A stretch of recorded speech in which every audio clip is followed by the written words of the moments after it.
વાક્ય પકડાઈ ગયું, બરાબર, અને વચનમાં વિશ્વાસ મૂકી દીધો કે અરે ભાઈ પથરા તરી જાય તો આપણે ના કેમ ન ચાલી શકીએ. તો એ તો પછી પારણ પતિ એટલે પાણી પર ચાલીને સામે ગામ, અને પાણી પર ચાલીને આ બાજુ આવે એટલે આખું ગામ જોવે, બધા આશ્ચર્યચકિત કે આ છે શું એમ, બરાબર. એટલે એમને પૂછ્યું કે ભાઈ આ તમે કેવી રીતે કીધું કે એમાં હું એમ કે રામ નામના મંત્રથી પતરા તરી ગયા. તો કે માણસ તો ચાલી શકે ને. એટલે મહાત્માએ જ્યારે મહાત્માની પારણ પતિ એટલે મહાત્માને જવાનું હતું, એ સામે ગામના, એટલે બધા કીધું કે મહાત્મા તમે પણ ચાલીને જાઓ. તો મહાત્મા કે એ મારું કામ નહીં કે કારણ કે પોતે મંત્રના મહિમાની વાતો કરતા હતા પણ એને નિષ્ઠા નહોતી, બરાબર. અને પેલા લોકોને જો કેવું એક વારમાં પકડાઈ ગયું તો પોતે પાણી પર ચાલી શક્યા. એટલે નિષ્ઠા વગરનું ભજન પણ નકામું છે. નિષ્ઠા વગરનું ભજન કેવું મિકેનિકલ થાય. અમારે જે આખી ભજનની સેશન મામાને કહીશું, એમને ગોષ્ઠી મોકલાવે બધાની જે વાતો કરી હતી બધાએ ભજન ઉપર, 5 પ્રકારનું ભજન, મહિમાથી, ઉમંગથી, આત્માને સુખી કરવાની ગરજથી. એવી રીતે આપણે ભજન કરીએ તો આપણા અંતરનો પ્રવાહ બદલાઈ જાય.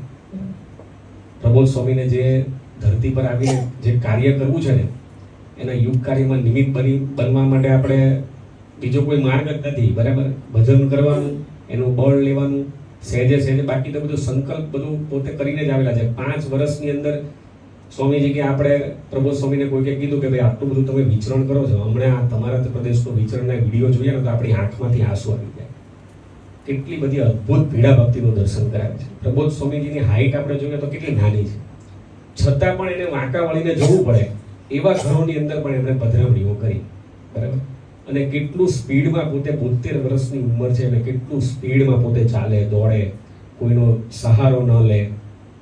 એટલે કેટલી બધી અદ્ભુત ભીડા ભક્તિનું દર્શન કરાવે છે. એનો ખાલી આ એ ભીડા ભક્તિનું આપણે દર્શન કરીએ ને, એના વિચરણનું દર્શન કરીએ ને, અને આપણને જો કોઈ સેવા કરવા જવા માટેનું કહે ને તો આપણને આળસ થાય તો સમજી લેવાનું કે આપણને હજુ પ્રબોધ સ્વામીનો મહિમા જ નથી, બરાબર.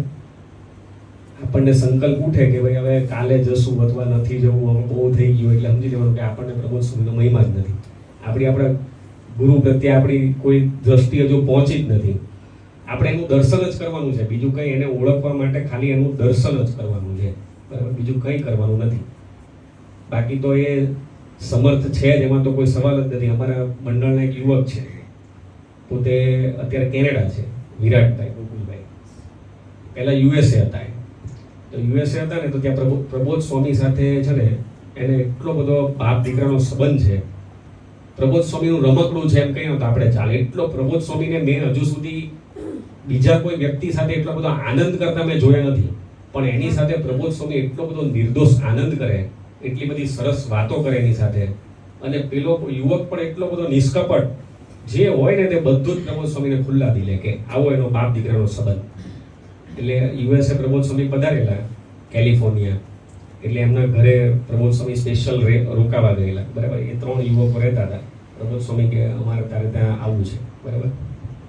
એટલે એક દીકરો એને ત્યાં નવો આવે પોતે, એટલે એને એ દીકરાને ત્યાં સત્સંગમાં ઇન્વોલ્વ નહીં, પહેલા સત્સંગમાં હતો ને એટલે પણ ત્યાં આવ્યો એટલે ધીમે ધીમે સત્સંગમાં સભા. ઇન્ડિયાથી આવેલો ને એટલે કેવું કે ઘર યાદ આવતું હતું એને બહુ, એટલે રડે પણ બાથરૂમમાં રડે, કારણ કે હવે મોટી ઉંમર એટલે બધાની સામે રડે તો પાછું ખરાબ દેખાય કે ભાઈ આટલો મોટો થઈને રડે છે, એટલે પોતે બાથરૂમમાં રડે. પછી પ્રબોધ સ્વામી ત્યાં સભા કરીને એટલે ગોકુલભાઈ દીકરાને લઈને ગયા. એ વખતે ડાન્સમાં દીકરો ત્યાં રહ્યો હશે, એટલે પછી ગોકુલભાઈ એમને દર્શન કરવા માટે લઈ ગયા કે ભાઈ આ યુવક ઇન્ડિયાથી નવો આવ્યો છે અને આપણી સત્સંગ સભા પણ રેગ્યુલર ભરે છે, હમણાં ડાન્સની સેવા હતી એમાં પણ પોતે રહ્યા હતા. એટલે પ્રબોધ સ્વામીએ કીધું કે સરસ સરસ, અને પછી કીધું કે ભાઈ આ આપણા વિરાટભાઈ છે, આ બીજા ભાઈનું નામ લીધું કે આની સાથે દોસ્તી રાખજો, બરાબર. આની સાથે દોસ્તી રાખશો ને તો બાથરૂમમાં આપણે રડવું નહીં પડે કે વિચાર કરો. એટલે અંતર્યામી ને સર્વજ્ઞ પુરુષ આપણને મળ્યા છે, બરાબર, બધી રીતે. એમ હમણાં સરમ સ્વામી હમણાં ત્યાં આપણે ગણદેવીમાં બેઠા હતા ને ત્યારે જ વાત કરી હતી કે આનંદ કરવા માટે વાત કરતા હતા કે આપણા કેનેડાની અંદર આપણા સમૂહભાઈ છે, સહીશું કિશોરભાઈ, કેનેડાના દીકરા, જીનિયસ વ્યક્તિ. એનું તમે પ્રવચન સાંભળો ને એટલે એટલા બધા સ્વાધ્યાયી વ્યક્તિ છે, એક એક વસ્તુનું એનાલિસિસ કરીને જે આપણને વાત કરે એટલે પોતે ઇન્ટરનેશનલ લોયર છે, બરાબર. એટલે આમાં જીનિયસ બુદ્ધિશાળી વ્યક્તિ જ હોય. એટલે એ પેલા ચશ્મા એમના કંઈક તૂટી ગયેલા, એટલે ચશ્મા તૂટી ગયેલા ને એટલે એક સેવકે એમને કીધું કે ઇન્સ્ટન્ટ ચશ્મા બીજી ફ્રેમ હતી નહીં. પેલું આપણે કેવું બધા લોકો જનરલી 2 પેર રાખે કે ભાઈ તૂટી જાય એટલે બીજી ચાલે. અને ફોરેન વાળા કોઈ બી વસ્તુ હોય ને તો એવું કે આપણે ખરીદવાનું એટલે બાય કરવાનું એમ, બરાબર છે, બાય કરવાનું. ઇંગ્લિશમાં બોલે બાય કરવાનું છે. એટલે એમને કીધું કે ભાઈ આપણે આ વખતે એમ કે ચશ્મા લઈ લો વધારે એટલે પછી પ્રોબ્લેમ ના થાય. એટલે સમૂહભાઈ પ્રબોધ સ્વામી રૂમમાં બેઠા હતા. સમૂહભાઈ દરવાજાની બહાર ઊભા હતા અને પેલા સેવક એમને કહેતા હતા. એટલે સમૂહભાઈએ કીધું કે હા, કે 2 બાય કરી લીધા છે, કે 2 બાય કરી લીધા છે. એટલે પ્રબોધ સ્વામી અંદરથી બેઠા બેઠા આપણે એકે બાય નહીં કરવાની, કે એકે બાય નહીં કરવાની, 2 બાય ની ક્યાં કરો છો, આપણે એકે બાય નહીં કરવાની. એટલે નાની નાની વાતની અંદર પણ આપણે એટલું બધું એ રહસ્ય આપતા જાય ને એની કોઈ સીમા નહીં, બરાબર. એટલે આપણને ખરેખર બહુ અદ્ભુત પ્રાપ્તિ થઈ છે અને આ પ્રાપ્તિના આનંદમાં આપણે રહેવું છે, બરાબર. અને આવા વડીલોના સથવારે આપણે પ્રબોધ સ્વામીનું દર્શન પણ કરવું છે, બરાબર.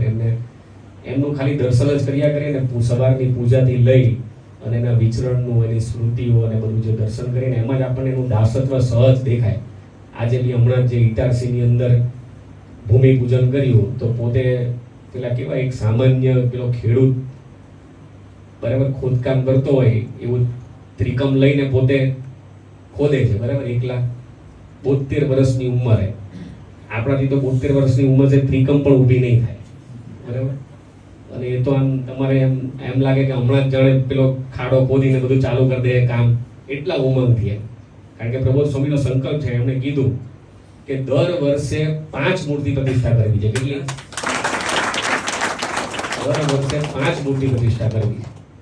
બોલો, વિચાર કરો. એટલે આપણને 5 વર્ષની અંદર તો પણ આ બધું થશે, બરાબર. પણ આપણે એમાં નિમિત્ત નહીં બન્યા હશું તો બધી જ વસ્તુ થવાની, પણ આપણે એમાં નિમિત્ત નહીં બન્યા તો આપણા અંતરમાં એક વસવસો રહી જશે કે આવા પુરુષની પ્રાપ્તિ થઈ અને એના યુગ કાર્યમાં હું નિમિત્ત ન બની શક્યો. અમારે સુરતની અંદર પણ સણિયાની અંદર પ્રાર્થના હોલ બનવાનો છે, તો હમણાં અમારે ભક્તિપત્રીની સેવા આપી છે. તો અમારે ત્યાં આત્મીય મંડળ છે, બરાબર. એના યુવકો એટલા બધા સેવામાં ઉમંગી, તો એ ભક્તિપત્રીની સેવામાં પોતે ગયા હતા. કેવો સમાજ સ્વામીજીએ કેવું અદ્ભુત સર્જન કર્યું છે. એ યુવક ભક્તિપત્રીની સેવામાં ગયા એટલે જે ઘરે ગયા હતા ને એ કાકાએ પેલું ડ્રિંક્સ લીધેલું હશે એટલે એમણે છે ને એકદમ ગરમી પકડી લીધી અને જે આવે તેવું બોલવા લાગ્યા અને છેલ્લે લાત મારી પેલા દીકરાને. એટલે જે ફ્લોર પર હતો ત્યાંથી જેટલા સ્ટેપ હતા 10-12 સ્ટેપ એટલા સ્ટેપ પોતે નીચે પડી ગયો એવી જોરથી એને લાત મારી. છતાં પેલા દીકરાએ કોઈ જાતનું રિએક્શન કંઈ આપ્યું નહીં, બરાબર. એક દિવસ પતી ગયો એટલે બીજે દિવસે પાછું ભક્તિપત્રીની સેવામાં જવાનું હતું. એટલે લીડરને આ ખબર પડી, નરેશભાઈ જે અહીંયા એ પણ આવી ગયા હશે, એ નરેશભાઈને ખબર પડી કે ભાઈ આવો પ્રસંગ બન્યો છે. એટલે નરેશભાઈને એવું થયું કે આજે દીકરો કદાચ નહીં આવે એટલે એને કે ભાઈ આપણે એક દિવસ જવા દઈએ, આપણે પછી એને ફોન કરશું એમ. પણ એ આવી ગયો ફિલ્ડ પર ભાઈ ભક્તિપત્રીની સેવા. એટલે નરેશભાઈ એકદમ એ થઈ ગયા કે ભાઈ ચલો આવી તો ગયો. પછી એને વાત કરી કે ભાઈ ગઈકાલે આવું થયું, તમે મને વાત ન કરી પણ મને સમાચાર મળ્યા અને છતાં તમે આજે આવી ગયા, બહુ કહેવાય એમ. એટલે કે એમાં હું એમ કે 2009ની અંદર કે ભક્તિપત્રીની સેવા હતી ત્યારે કે એક યુવક ભક્તિપત્રીની સેવામાં ગયેલો અને એક જણે એને લાફો મારી દીધેલો. એ લાફો મારી દીધો એટલે એ યુવક પછી સ્વામીજી પાસે ગયો. એટલે સ્વામીજી જઈને વાત કરી હતી કે ભાઈ સ્વામીજી આવી રીતે ભક્તિપત્રીની સેવા ગયા ને તે ભાઈએ મને લાફો મારી દીધો. એટલે સ્વામીજી કે હવે આખી જિંદગી ત્યારે ક્યારેય માયાનો લાફો નહીં ખાવો પડે કે. એટલે કે આ પ્રસંગ મને યાદ હતો એટલે મને થઈ ગયું કે હવે મારે આખી જિંદગી માયાની લાત નહીં ખાવી પડે કે. બોલો, વિચાર કરો કેવા અદ્ભુત સમાજનું સ્વામીજીએ સર્જન કર્યું છે અને આવા સમાજની વચ્ચે આપણે બેસવા મળ્યું છે. એટલે આપણે બધાના ભગવાનના ભાવથી દર્શન જ કરવા છે, બરાબર. બીજું કંઈ કરવું નથી. બીજું કંઈ નહીં થાય તો કંઈ નહીં, પણ આટલી સેવા તો આપણે કરવી જ છે, બરાબર. બધાના દોષ સ્વભાવ પ્રકૃતિને બાજુએ મૂકી અને પ્રબોધ સ્વામીનો યુવક છે ને પ્રબોધ સ્વામીના સંબંધવાળા છે ને બસ આટલો જ વિચાર કરવો છે. એટલે આપણી સાધના સહેજે સહેજે પૂરી થઈ જશે. વિશેષ વાત ન કરતા મહારાજને સ્વામીના ચરણોમાં એટલી પ્રાર્થના કે આવી અદ્ભુત પ્રાપ્તિ આપણને કૃપાએ કરીને જ્યારે કરાવી છે ત્યારે તમારા યુગ કાર્યની અંદર અમે નિમિત્ત બની શકીએ એ માટે અમને સૌને બળ બુદ્ધિ અને શક્તિ આપજો. એ જ પ્રાર્થના સહજાનંદ સ્વામી મહારાજ.